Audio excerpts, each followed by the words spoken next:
College കാലത്ത് ഒരു തമാശ രീതിയിൽ തുടങ്ങിയതായിരുന്നു കൃഷ്ണയോടുള്ള പ്രണയം. പിന്നീട് അത് ചങ്കൽ കൊണ്ടൊരു പ്രണയമായി മാറാൻ അധിക നാളൊന്നും വേണ്ടി വന്നില്ല.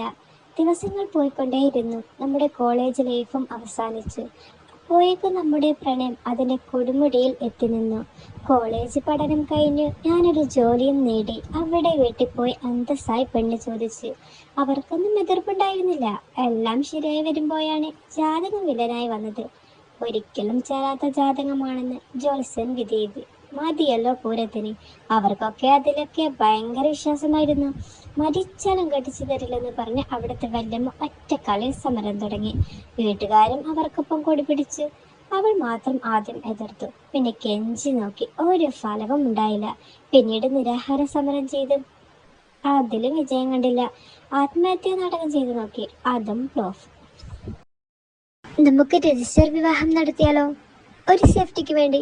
പിന്നെ വീട്ടുകാരെ സമ്മതിച്ചാൽ ഒരുമിച്ച് ജീവിക്കാം. എൻ്റെ കൃഷ്ണ, അതൊന്നും വേണ്ട. വീട്ടുകാരെ വിഷമിപ്പിച്ച് നമുക്കൊരു ജീവിതം വേണ്ടടാ, ശരിയാവില്ല. അത് കേട്ടതും അവളിൽ ഉറങ്ങിക്കിടന്ന നാഗവല്ലി പുറത്തേക്ക് ചാടി. പിന്നെ അവിടെ തെറിയുടെ പൂരമായിരുന്നു.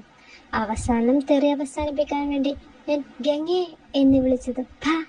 നിന്നെ പോലെ ഒരു അമ്മോൽ ബേബിയെ കല്യാണം കഴിക്കാൻ എൻ്റെ പട്ടി വരും. അതും പറഞ്ഞ് അവൾ ഫോൺ കട്ട് ചെയ്തു. പിന്നെ ഞാൻ എത്ര വിളിച്ചിട്ടും അവൾ ഫോൺ എടുത്തില്ല. വാട്സപ്പിൽ മെസ്സേജ് അയച്ചപ്പോഴാണ് മനസ്സിലായത് ബ്ലോക്ക് ചെയ്തുവെന്ന്. പിന്നെ ചില സ്ഥലങ്ങളിൽ വെച്ച് ഞങ്ങൾ ഇടയ്ക്ക് കണ്ടിരുന്നെങ്കിലും അവൾ മുഖം തിരിച്ചു നടന്നു. അവസാനം എല്ലാവരുടെയും സന്തോഷത്തിന് വേണ്ടി ഞാൻ എൻ്റെ സ്നേഹം മറക്കാൻ ശ്രമിച്ചു. പിള്ളുപിടയുന്ന വേദനയുടെ. പിശാചിനും കടലിനും ഇടയിലുള്ള അവസ്ഥയായിരുന്നു പിന്നീട് അങ്ങോട്ട് എനിക്ക്. ദിവസങ്ങൾ കടന്നുപോയി. പ്രിയ ഇപ്പോഴും ബ്ലോക്ക് മാറ്റിയിരുന്നില്ല. അങ്ങനെ കുറച്ച് ദിവസങ്ങൾക്ക് ശേഷം പ്രിയയുടെ ഒരു മെസ്സേജ് വന്നു. ഒന്ന് ടൗൺ വരെ വരണം, നേരിൽ ഒന്ന് കാണണം. അവളുടെ മെസ്സേജ് കണ്ടപ്പോൾ പരിസരം പോലും മറന്ന് അറിയാതെ എൻ്റെ കണ്ണു നിറഞ്ഞു. അപ്പോൾ തന്നെ ഞാൻ ടൗണിലേക്ക് വിട്ടു. അരമണിക്കൂറിനുള്ളിൽ ഞാൻ ടൗണിൽ എത്തി. അപ്പോഴേക്കും അവിടെ അവളും ഫാമിലിയും എത്തിയിരുന്നു. എന്നെ കണ്ടതും അവർ എന്നെയും കൂട്ടി ടൗണിലെ അടുത്തുള്ള ഒരു കടയിലേക്ക് പോയി. നാട്ടിൽ അറിയപ്പെടുന്ന ജ്യോത്സ്യന ഈ അനൂപ് പണിക്കർ. അവളുടെ വല്യമ്മ എന്നെ നോക്കി പറഞ്ഞു. ഞാനൊന്ന് മൂളി. ഇങ്ങേരെന്താ പറയുന്നത് എന്ന് കേൾക്കാലോ. ഇങ്ങേരും ഇങ്ങനെ തന്നെയാണ് പറയുന്നതെങ്കിൽ വേറെ ഒരു പണിക്കരുടെ അടുത്ത് പോകില്ല. വല്യമ്മ കലിപ്പിൽ തന്നെ പറഞ്ഞു. ഞാൻ ചെറുതായി ഒന്ന് തലയാട്ടി. ഇടം കണ്ടിട്ട് അവളെ ഒന്ന് നോക്കി. അത് കണ്ടതും അവൾ മുഖം തിരിച്ചു. പണിക്കർ ചെറുപ്പക്കാരനാണെങ്കിലും നല്ല തിരക്കുണ്ടായിരുന്നു. അവസാനം ഞങ്ങളുടെ ഉയമെത്തി. ഞങ്ങൾ അകത്തേക്ക് കയറി കാര്യങ്ങളൊക്കെ പറഞ്ഞു. അയാൾ മുന്നിലെ പലകയിൽ കബഡി നിരത്തി. പിന്നെ എന്തോ കണ്ണടച്ചാലോചിച്ചു. കുട്ടിക്ക് ദൈവാനുഗ്രഹമുണ്ട്. ഈ ജാതകം ചേരുന്നതിൽ ഒരു തെറ്റുമില്ല. ഒന്നും പേടിക്കാനില്ല. എല്ലാം ശുഭമാകും. ഞാൻ പതിയെ വല്യമ്മയുടെ മുഖത്തേക്ക് നോക്കി. അവരുടെ കണ്ണുകൾ വിടർന്നു. ഒരു ഗ്രീൻ സിഗ്നലിന്റെ ചാൻസ് ഇല്ലാതില്ല. പ്രിയയുടെ മുഖം നോക്കി. ശങ്കരൻ ഇപ്പോഴും തെങ്ങുമേ തന്നെ. അവരുടെ മുഖത്ത് വലിയ മാറ്റമൊന്നുമില്ല. അങ്ങനെ ഞങ്ങൾ എല്ലാവരും താഴേക്ക് ഇറങ്ങി പോകുമ്പോൾ പെട്ടെന്ന് അവൾ എൻ്റെ കയ്യും പിടിച്ച് പണിക്കരെ റൂമിലേക്ക് ഓടി.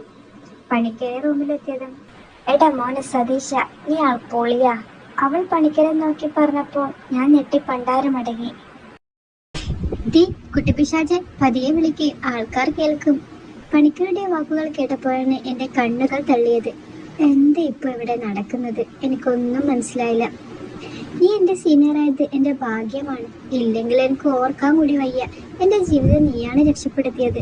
കൊടിയും പിടിച്ചു വെപ്പ് നടന്നപ്പോൾ ഞാൻ ഒട്ടും കരുതിയില്ല നീ എൻ്റെ ലൈഫ് ചേഞ്ച് ചെയ്യാൻ വരുമെന്ന്. ഓ, ഇപ്പോഴെങ്കിലും മനസ്സിലായല്ലോ എൻ്റെ വില. ഈ ജ്യോത്സ്യം ഒരു സംഭവമാണ് മോളെ.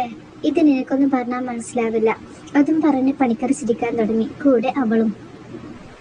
അപ്പോഴാണ് കാര്യങ്ങളുടെ ഗതി എനിക്ക് മനസ്സിലായത്. ഓക്കേടാ, ബൈ, അല്ലെങ്കിൽ ആരേലും തിരികെ വരും. അതും പറഞ്ഞ് അവൾ ആ റൂമിൽ നിന്ന് പുറത്തേക്ക് ഇറങ്ങി. കൂടെ ഞാനും.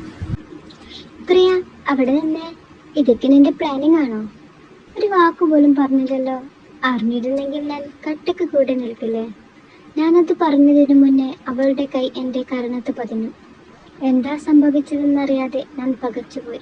കട്ടക്ക് നിൽക്കും പോലും എന്തേലും പ്രശ്നമുണ്ടായാൽ പരിഹാരം കാണാതെ പട്ടി മുങ്ങുന്നത് പോലെ മുങ്ങി എന്നെ ഇട്ടേച്ചു പോയ നിന്നെ തേക്കാൻ അറിയാനിട്ടൊന്നുമല്ല, പിന്നെ അസ്ഥിക്ക് പിടിച്ചത് കൊണ്ടാണ്.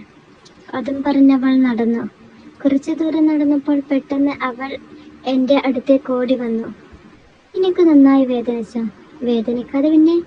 അമ്മാതിരി അടിയല്ലേ, കണ്ണീന്ന് പൊന്നേച്ച് പറഞ്ഞു. ആണോ പൊന്നെ, നന്നായി. വേദനിക്കാൻ തന്നെ തന്നത്. എന്നിൽ നിന്ന് രക്ഷപ്പെടാൻ നോക്കിയിട്ടല്ലേ? എന്നിൽ നിന്ന് രക്ഷപ്പെടാൻ മോൻ സ്വപ്നം പോലും കാണണ്ട. ശനി നിന്നെയും കൊണ്ടേ പോകൂ.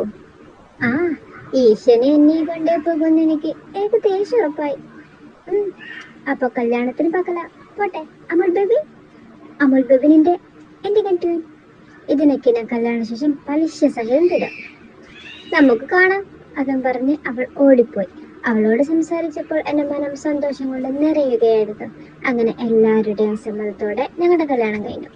കാലങ്ങൾ പോയിക്കൊണ്ടിരിക്കെ പ്രായത്തിന്റെ ചുക്കിച്ചുളിവുകൾ ഞങ്ങളിൽ മാറ്റങ്ങൾ ഉണ്ടാക്കിയെങ്കിലും ഞങ്ങളുടെ പ്രണയം അത് പഴകിയ മുന്തിരിച്ചാറുപോലെ വീരം കൂടിക്കൊണ്ടേയിരുന്നു.